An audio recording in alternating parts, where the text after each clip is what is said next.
कांके के विधायक समरीलाल 2 दिवसीय दौरे पर कोयलांचल पहुंचे। इस दौरान उन्होंने खलारी प्रखंड क्षेत्र के कई ग्रामीण इलाकों का दौरा किया। साथ ही वहां पर मौजूद लोगों से मिलकर वहां की समस्याओं से अवगत हुए। उसके बाद डकरा वीआईपी क्लब में इनके प्रबंधन के साथ बैठक कर ज्वलंत समस्याओं पर चर्चा की।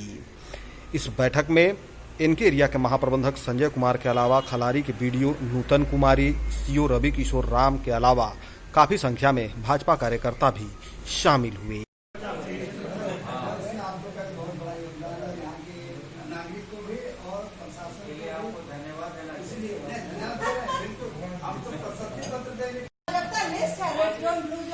एक बजे 1:30 बजे रात को लोग आके पड़ल है, मैडम है या थाना प्रभारी, हम फोन किए थाना प्रभारी किससे लेकिन जानना चाह रहे हैं कि शामपुर पंचायत में विस्थापन नहीं है, कल थोड़ी खराब नाक लगा हुआ है, कभी भी अंदर जा सकता है। जो मंदिर में गए तो आपको सुनिए लैंड का फॉरेस्ट्री क्लियरेंस जल्दी पहुंच जाएगा। आज यहाँ बैठक हुई है समरीलाल विधायक के साथ हमारी, और साथ में सीओ और बीडीओ मैडम भी थी। तो खलारी क्षेत्र में पानी की समस्या पर बात हुई, हम लोग विस्तार पूर्वक उसका बातचीत किए, और जहाँ तक सीसीएल की मदद की संबंध है, सीसीएल अपने नियमों के तहत कार्य करने के लिए कृत संकल्प है। हम उसका चार्ट भी बना दिए हैं। साथ में मैं सिविल इंजीनियर को भी साथ में लेके आया था। ज़्यादातर जो प्रॉब्लम बताए हैं मोहन नगर का, मुंडा कॉलोनी का, चदरा धौड़ा का, ये सब नोट किए हुए हैं, और उस पर जल्द से जल्द हम लोग कार्रवाई करेंगे। सर, एक नेटवर्क की समस्या पर आप कुछ कह रहे थे, उसका क्या? नेटवर्क की समस्या जो है उसमें सीसीएल भी आगे बढ़ के काम लिया है। उसमें जो नेटवर्क से कंपनी है नेटवर्किंग की, उसको हम लोग अलाउ किए हैं जगह जगह टावर लगाने के लिए। 8 जगह टावर लगेगी। किस कंपनी का? ये अभी ज्ञात नहीं हुआ है, लेकिन वो लग जाए।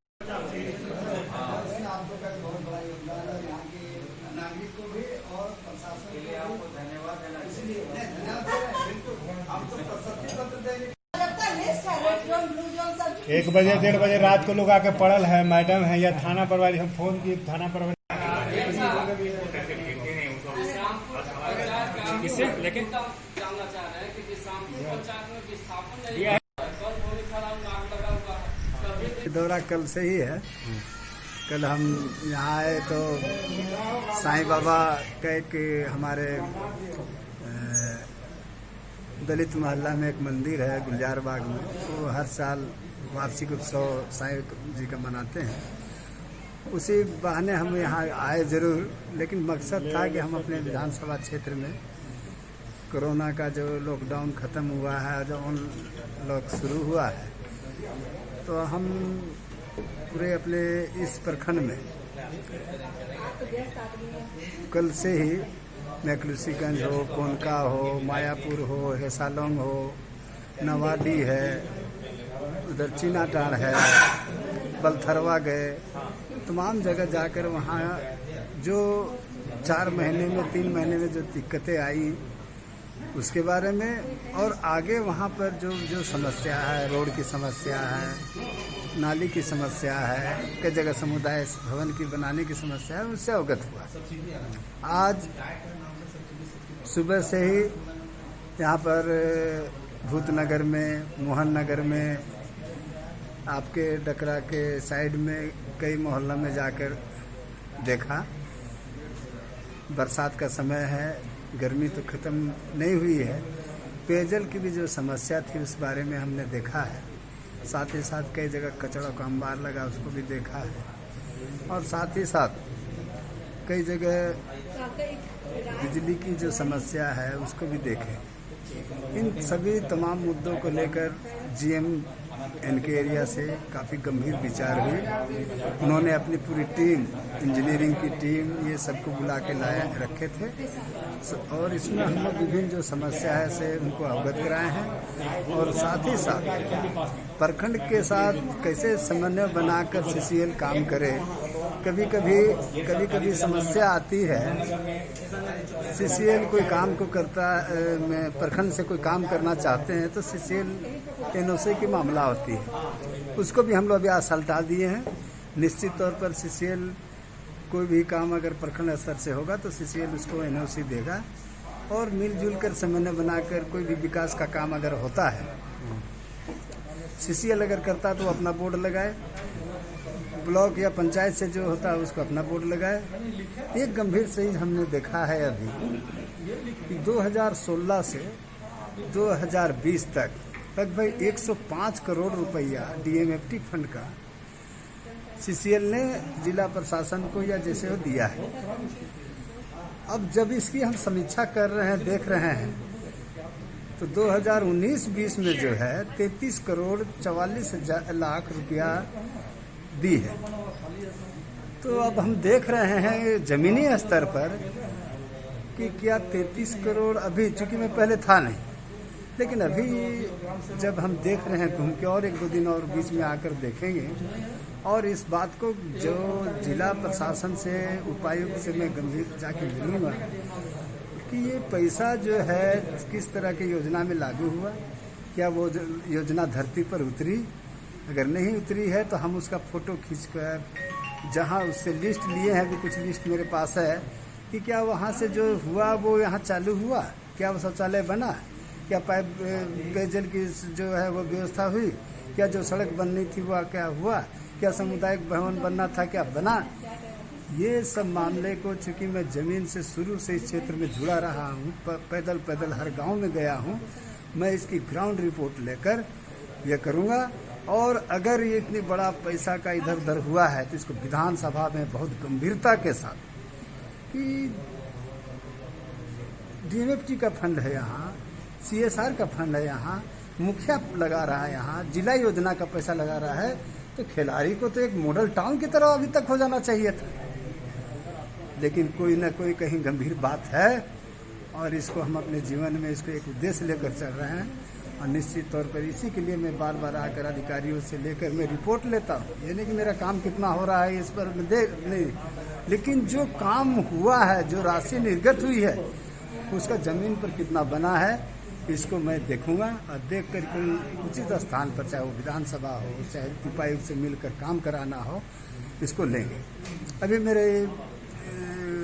मैं ये सबसे पहला एजेंडा मैं ये देख रहा हूँ कि जब भी मैं इधर बीजूपाड़ा से नहीं आना चाहता। बीजूपाड़ा, मांडर हमारा विधानसभा नहीं है।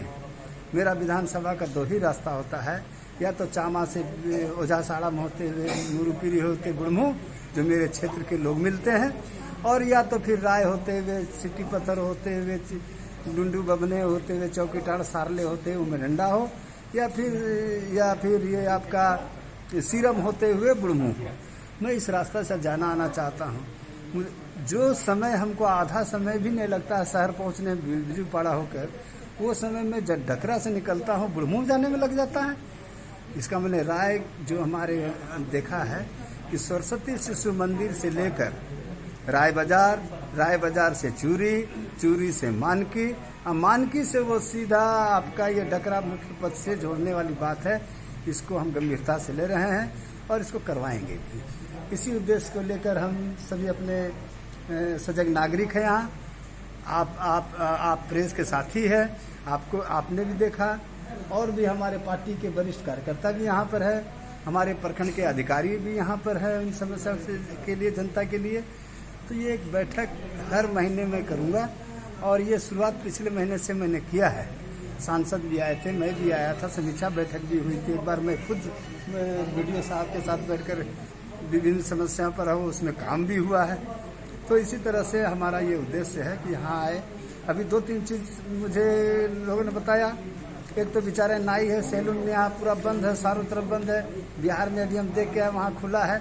तो मैं सरकार से कहता हूँ कि आप एक गाइडलाइन दीजिए, एक अपना एक कोई उसमें गाइडलाइन देकर बेचारा खुलवाइए। उस गाइडलाइन के तहत वो लोग काम करेंगे और बेचारा अपना रोजी रोटी चलाएंगे। यहाँ पर 60-65 स्कूलें हैं, शिक्षक को तनख्वाह नहीं मिला। शिक्षा मंत्री बोल दिए फीस मत लो। अब गार्जियन फीस नहीं दे रहे हैं, मैनेजमेंट उसको पेमेंट नहीं कर रहे हैं, भूखे मर रहे हैं। क्या ये ऐसा नहीं हो सकता था सरकार की ओर से कोई ऐसा कि उन लोगों के लिए भी कुछ गाइडलाइन जारी करते, उन लोगों के लिए भी कोई मुद्रा कोष की तरह, मुद्रा बैंक की तरह कोई व्यवस्था करते कि जो बेचारे टीचर हैं न ट्यूशन पढ़ा सक रहे हैं, न स्कूल से मिल रहा है, न एक प्रतिष्ठित एक आस्था का प्रतीक है शिक्षक, उस आस्था से वो बेचारा बाहर नहीं हो पा रहा है, अपने दुख को नहीं बता पा रहा है। तो ये सब गंभीर चीज़ को भी हम लोग देखे हैं जाकर स्कूल में, कई जगह स्कूल में गया था कल से आज तक, कई विद्यालय में गया, शिक्षकों ने अपनी बात को मुझसे रखा, सार्वजनिक नहीं, क्योंकि उनका भी एक ये है, सम्मान है, लेकिन भूखे रह जाएंगे, उस सम्मान को नहीं देंगे। तो हमसे एक जनप्रतिनिधि के नाते अपनी गुहार लगाया है और मैं इस बारे में भी गंभीर रूप से ऊपर के अधिकारी से बात करूँगा।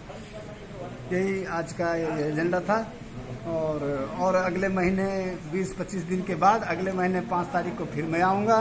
फिर इसी तरह से 2 दिन यहाँ रहकर जो भी अपने कार्यकर्ता साथियों से, वरिष्ठ नागरिकों से, आप जैसे पत्रकार और लेखक जो हमारे साथी हैं, मीडिया के साथी हैं, उनसे भी मैं मिलकर जानकारी लूँगा, ताकि आपकी जानकारी हमको मिलती है तो निश्चित तौर पर वो ठोस होता है। इसलिए हम चाहते हैं कि अपने विधानसभा क्षेत्र है मेरा, तो इसको जितना भी अच्छा हो मैं काम करके लोगों को जितना भी राहत पहुंचाना है मैं इसके लिए तैयार हूं।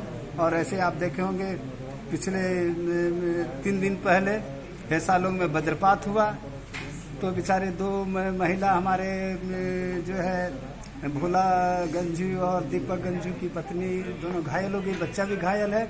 हमने रिम्स में जाकर उन लोग का इलाज की पूरी व्यवस्था कर दी। आज वो अभी अच्छे हैं, हो सकता है 1-2 दिन बाद छुट्टी हो जाएंगे। तो मैं उनके घर भी कल गया था। तो इस तरह से जो मेरा एक फर्ज बनता है